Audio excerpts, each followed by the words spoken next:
Recently announced is the building of the new B-21 bombers. The Air Force is about to retire the B-1 Lancers and the B-2 Spirits once series productions of the B-21 begins. And the defence said, "We are procuring the B-21 Raider as a long-range, highly survivable aircraft capable of penetrating enemy airspace with a mix of weapons."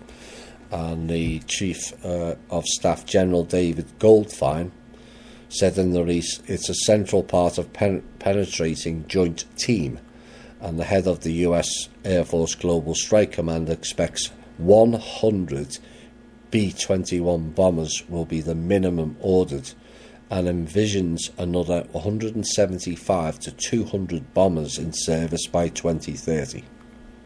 Now, the estimate of cost in 2010, they won't give you an updated cost, was $550 million per plane. The entire program could cost American taxpayers $165 to $200 billion. These planes are only to attack the weak countries, those without air forces or minimal air forces. America in the modern day has never attacked a country with good air forces. Go and look at all the countries attacked since World War II and see if that statement is supported. And I'll say again, we can't eat planes. That 165 to 200 billion should be used for the people. It's a staggering waste of money. And these are the facts that we, the people, need to alert the public of why there is a poor infrastructure, why there's so many homeless, why there's 23 million children in America living in poverty, world's richest nation, my arse. 46 million are on food stamps, and why the vets get little to no support, because vast quantities of our money are for death and destruction is why. And in my opinion, the military should pay for all the care for all of the veterans. They created it, and yet we have to pay for it twice. Here's another waste of money ascertained by our so-called government, which it's not.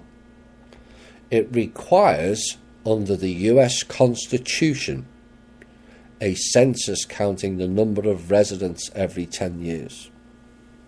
And the results are used to draw political boundaries, in other words, cheat in the election, allocate seats in Congress, again, cheat in the election, and at the state and local level, and distribute roughly $800 billion in federal funds, at a cost which is higher than 70 countries' total GDP to do the census.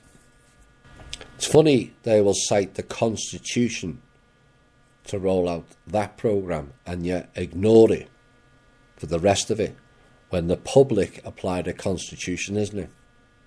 Remember, Bush Jr. said, "It's just a piece of paper." Well, the public should notify them the same when being asked to participate in a slave number count, because that's what it is.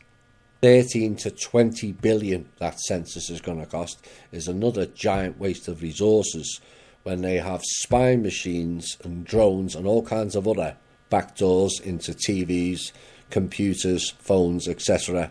on steroids that they can easily determine how many people are in the country and how many people aren't without invading people's privacy.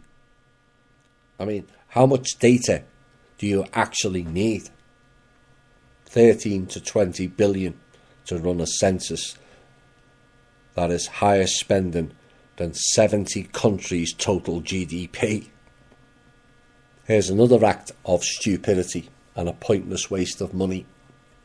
Senator Bernie Sanders announced his 2020 campaign and raised $18.2 million in 6 weeks. $18.2 million in 6 weeks.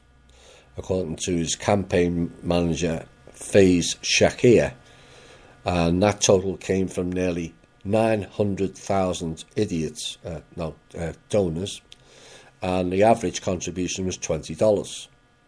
Now, additionally, Shakir said the campaign had 28 million cash on hand. 28 million. Owing to the money it was able to transfer from Sanders' Senate campaign committee. A. The man had no chance last time. B. He has no chance this time. C. Why are Americans giving so much money away to a failed politician? D. Even if he wins the Democratic nominee, do you really want a 78-year-old running the country? Having experience is one thing, but where is the youth input? And no, I'm not talking about paid actors in the role. Yes, you, Alexandria Cortez, you are a fake paid actor playing a role. But do we really need a person 13 years beyond retirement age running the country? World's gone mad with money, money, money. And we're paying for it.